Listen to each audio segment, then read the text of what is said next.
He was known as the Devil of Soul, cold, strategic, untouchable. His name was Thomas Lee, and it was whispered in dark alleys with a mixture of fear and reverence. Men would lower their gaze when he passed, and rivals knew better than to cross him. He ran his empire like a chess grandmaster, every move calculated, every risk assessed. In his world, there was no room for error, and absolutely no room for love. Feelings were a weakness, and weakness, he knew, could get you killed.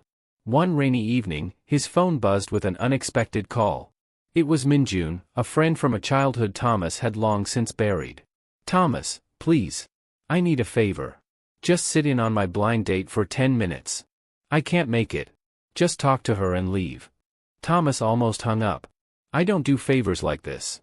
Just 10 minutes. I owe you my life." A long sigh escaped him. "Fine. 10 minutes. Nothing more." He changed into a dark coat and drove to a quiet cafe near the university. The soft chime of the bell above the door announced his arrival, and he froze. By the window sat a girl with warm brown skin, illuminated by the cafe's soft lighting. She clutched a notebook to her chest, her expression a mixture of nerves and determination. Her name was Janet. She didn't look dangerous, she looked bright, vibrantly alive. When she looked up, their eyes met. Something shifted inside Thomas. It wasn't the familiar feeling of control or power. It was something foreign, something warm. She smiled shyly. "Hi, you must be Daniel." He should have corrected her. Instead, he heard himself say, "Yes." He sat down. 10 minutes, he reminded himself. He had no idea that those 10 minutes would alter the course of his life. Janet talked quickly when she was nervous, a trait Thomas noticed immediately. She was studying international law, driven by a fierce desire to fight corruption and protect those who couldn't protect themselves. "I want to make the world fair," she said, her eyes shining with conviction. "Even if it's hard." Thomas almost laughed. "The world isn't fair," he replied calmly. "I know that better than most." She leaned forward, undeterred. "Then I'll stand up to the powerful men who think they're above the law." Her words hit him like a quiet slap. She was describing men like him, though she didn't know it. When she asked about his work, he answered smoothly, "I manage businesses." It was a partial truth. She challenged his cynical views at every turn. When he stated that the world runs on power, she shook her head. "No, the world runs on choices." No one dared to disagree with him, but she did so without a flicker of fear. When she laughed at one of his dry, unexpected jokes, he felt a strange twist in his chest. 10 minutes passed, then 20, then an hour. He didn't leave. When he finally stood to go, she smiled. "I'm glad you came." He walked out into the cold night air, his heart beating far too fast. It was foolish. He had enemies, rivals watching for any sign of weakness. Yet, all he could think about was the girl by the window. Janet, the law student who dreamed of dismantling men like him. The next morning, his men noticed the change. Thomas sat at the head of a long table, papers spread before him, plans, routes, contracts, but his mind was elsewhere. "Boss?" one of his men asked carefully. Thomas blinked. "Continue."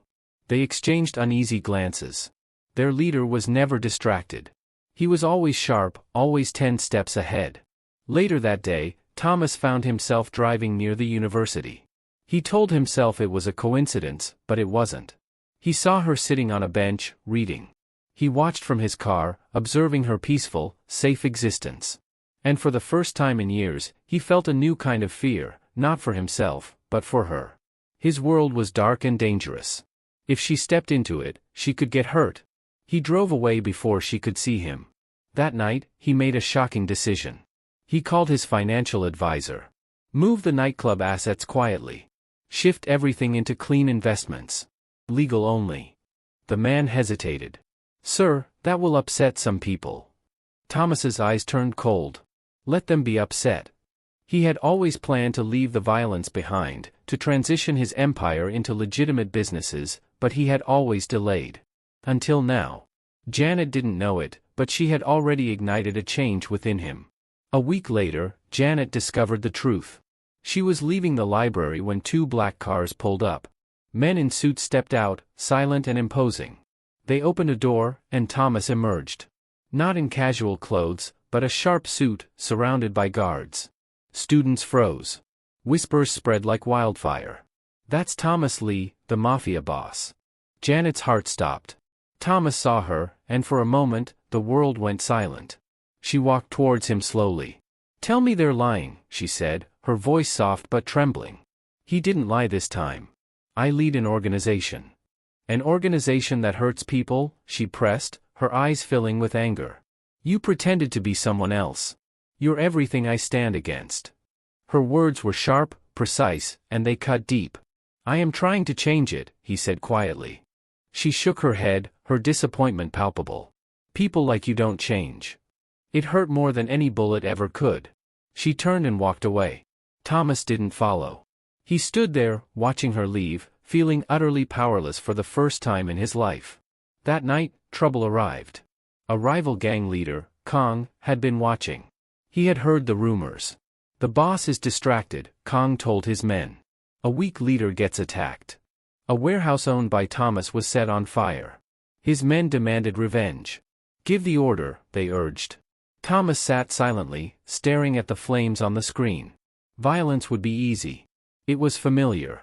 But Janet's voice echoed in his mind, the world runs on choices. He closed his eyes. No retaliation, he ordered.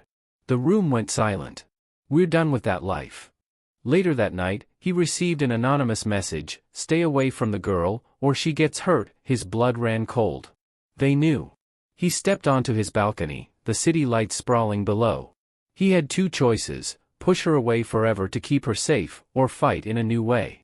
Not with guns or fear, but by stepping fully into the light. The next morning, Thomas made a bold move. He called a press conference. Cameras flashed as he stepped onto a stage in a bright, clean hall, with no guards in sight. Reporters buzzed with confusion. From today, he announced calmly, all my businesses will operate under full legal review, with complete transparency and community partnerships.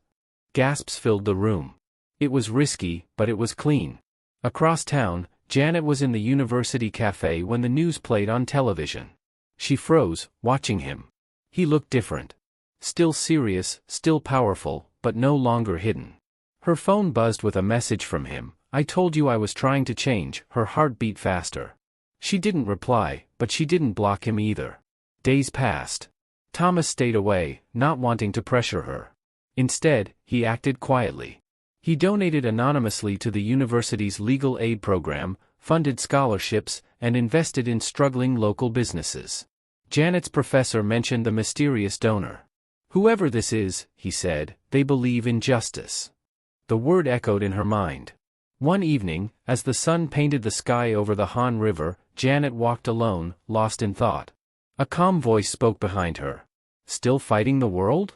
She turned. It was Thomas, alone, with no guards or black cars.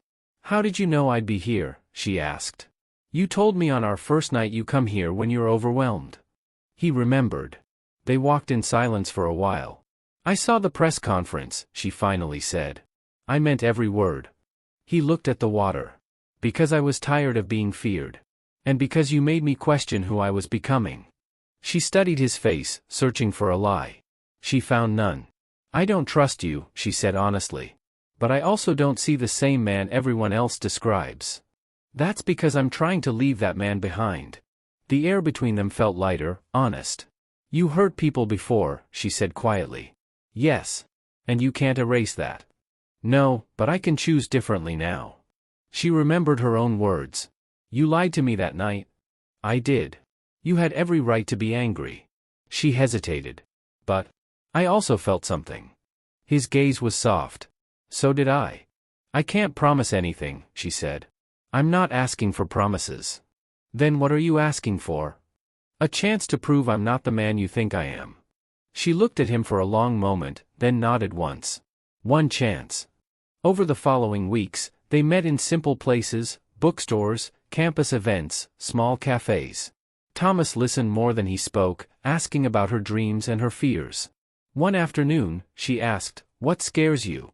He thought carefully. Becoming empty.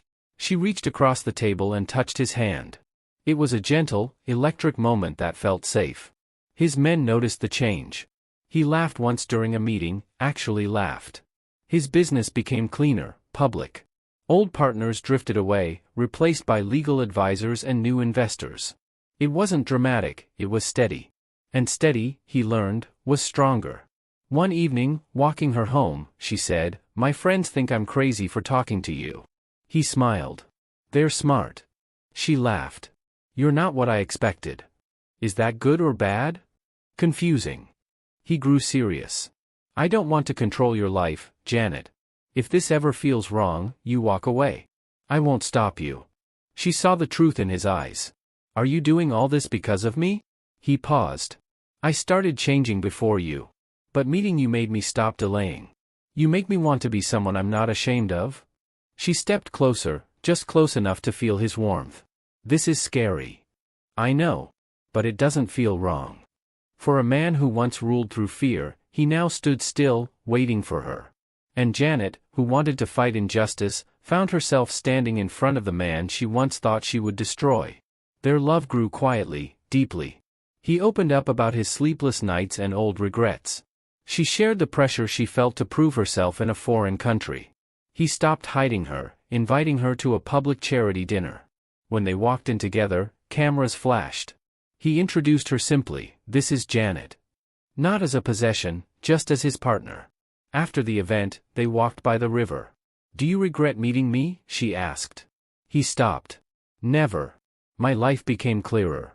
She swallowed. "I'm still going to fight injustice. I expect you to. What if we disagree? Then we talk. We choose better."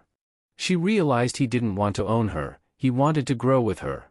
"Thomas Lee," she said softly, "I think I'm falling in love with you." He lifted her chin gently. "I don't think I'm falling," he replied. "I already have." Their official journey began simply. He asked her to be his girlfriend outside her apartment one morning, and her quiet "okay" brought the smallest, rarest smile to his face. They had their first official date on a rooftop overlooking Seoul. They talked about childhood memories and future homes.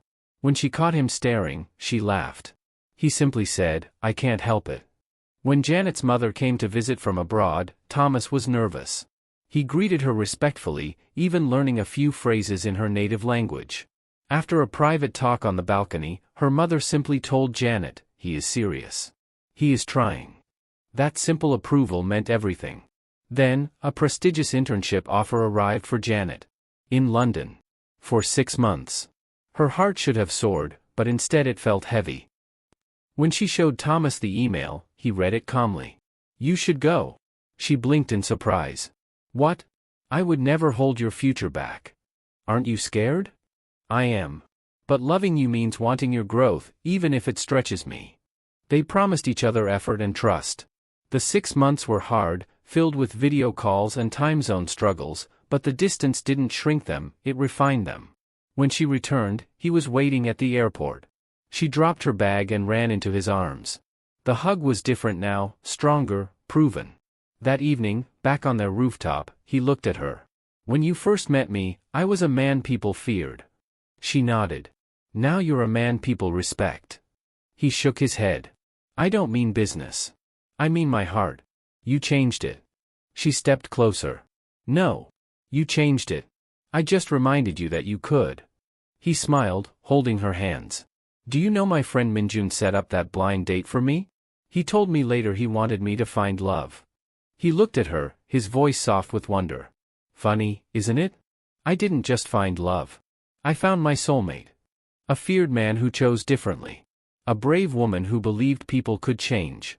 Together, they built something steady, honest, and beautifully real." If you enjoyed this story, please like, share it with friends and loved ones, and subscribe for more amazing stories to come.